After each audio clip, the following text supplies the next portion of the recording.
मित्रों, एक बार सरकार योजना लेकर आई थी दीनदयाल उपाध्याय ग्राम ज्योति योजना की, जहाँ गांव वालों को बिजली का कनेक्शन देंगे। फिर सरकार एक दूसरी योजना लेकर आई, सौभाग्य योजना, कि तुमको अगर दीनदयाल ग्राम ज्योति योजना में बिजली नहीं मिली तो अभी हम तुमको सौभाग्य योजना में बिजली देंगे। तो बस अपने ही नेताओं से इंस्पायर होकर मैं भी आज कुछ ऐसा ही कर रहा हूँ कि पहले मैं चलाता था डेली करंट अफेयर्स पीपूड़ी यानी डीसीपी सीरीज़, लेकिन उसमें मुझे बैकलॉग हो गया, कुछ दिन के ऑडियो नोट्स में बना नहीं पाया। तो अब मैं एक नई सीरीज़ लॉन्च कर रहा हूँ जिसका नाम है CBSE, करंट अफेयर्स बैकलॉग समाप्ति एंडेवर। और क्योंकि आज मुझे कोई लेक्चर की क्लास नहीं है तो मैं कोशिश करूंगा कि ये सारा एंडेवर आज ही ख़त्म कर दूं। शुरू करते हैं। तो 15 अक्टूबर शनिवार के इंडियन एक्सप्रेस अहमदाबाद एडिशन में क्या था। अंडमान निकोबार के अंदर जो चीफ सेक्रेटरी मतलब टॉप मोस्ट IAS ऑफिसर, उस पर आरोप लगा कि उसने कोई लड़की को नौकरी दिलाने का झांसा देकर गैंगरेप किया। अब वो सब एथिक्स केस स्टडी के अंदर कि suppose you are a police officer और आपके सामने कोई महिला ऐसी शिकायत लेके आ रही है और वो बहुत बड़ा रसूखदार मिनिस्टर या IAS ऑफिसर है, तो आप क्या करेंगे भाई? जो कंप्लेन है उस हिसाब से FIR रजिस्टर होगी।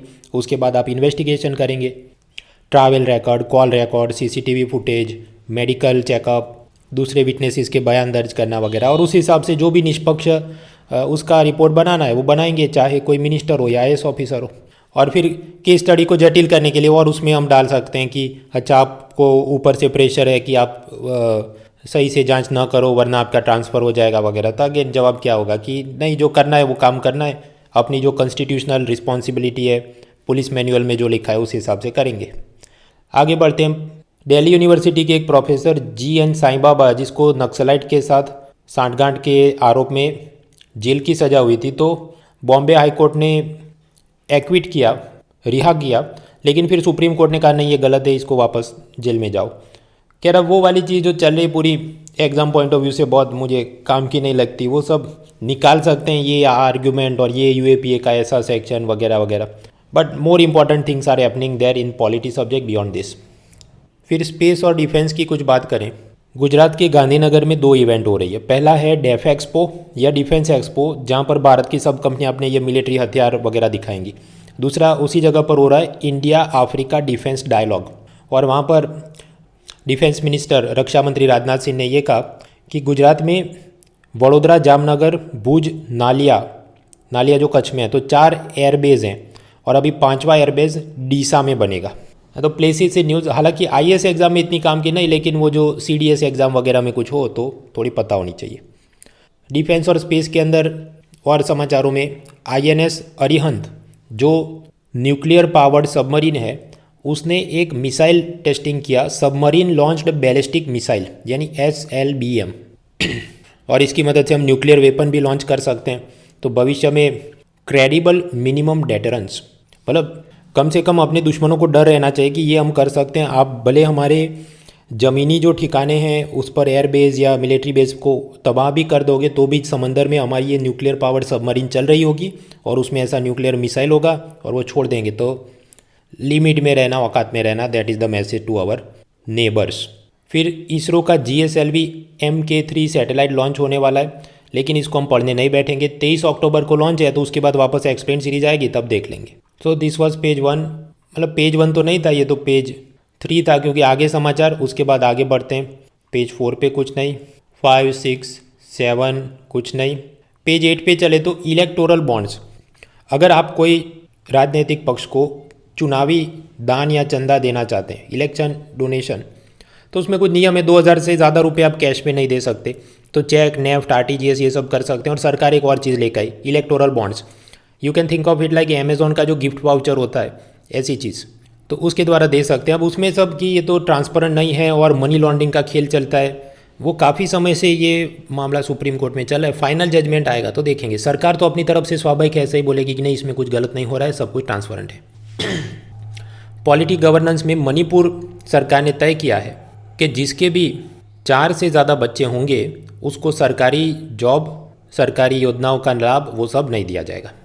और उसका कारण भी उन्होंने दिया कि 1971 से लेके 2011 तक ये मणिपुर की आबादी करीब 150 से 250% और ज़्यादा तेज़ी से बढ़ रही है, तो we have to take this. फिर अपने बजट में ये कहा गया था कि हम गिफ्ट सिटी जो गुजरात में और इंटरनेशनल फाइनेंशियल सर्विस सेंटर है, मतलब वहाँ पर ये बैंक NBFC वगैरह कुछ अपना बनाएं और उस पर टैक्स नहीं लगे वगैरह चीज़ है, वहाँ पर हम फॉरेन यूनिवर्सिटीज़ को भी कैंपस लगाने देंगे। लेकिन अब वो कैंपस लगाने देंगे तो फिर वो लोगों को बच्चों से फ़ीस लेंगे, फ़ीस में उनको प्रॉफिट होगा, प्रॉफिट उनको वापस अपने देश ले जाना होगा। तो वो सब के क्या नियम होने चाहिए, क्या टैक्स लगना चाहिए, उसकी चीज़ें बन रही, लेकिन इतना जटिल अपनी एग्ज़ाम के लिए कुछ काम का नहीं। So will not waste time. आगे बढ़ते पेज 9। एनवायरनमेंट में चंदापुरा लेक, ये तालाब या समंदर, जो लेक मतलब तालाब ही, समंदर तो नहीं, कर्नाटक में है और वहाँ पर बहुत ही ज़्यादा गंदगी, कचरा, प्रदूषण हो रहा है।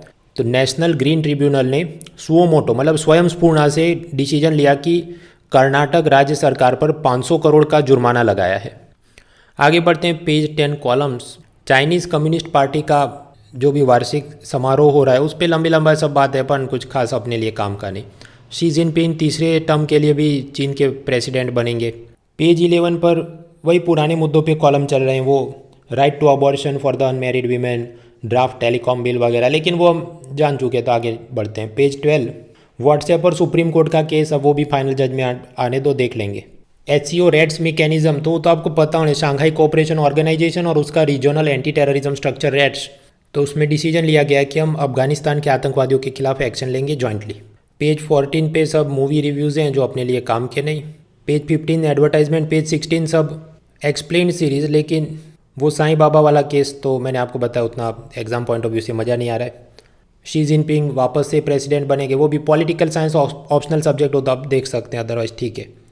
बुक्स इन न्यूज़, तो बिमल जालन जो RBI के फॉर्मर गवर्नर थे, उन्होंने नई किताब लिखी है, from dependence to self reliance, mapping India's rise as global super power. कुछ दिन पहले याद करो, ब्रिटेन में जो बजट आया था, प्राइम मिनिस्टर लीज ट्रूस और उसका फाइनेंस मिनिस्टर कवासी क्वार्टेंग, लेकिन उस पर काफ़ी विरोध हुआ था क्योंकि उन्होंने बहुत टैक्स माफ़ी दी थी, जिसके चलते पूरी इकोनॉमी में सरकार पैसा कहाँ से लाएगी और सरकार कैसे चलेगी वगैरह।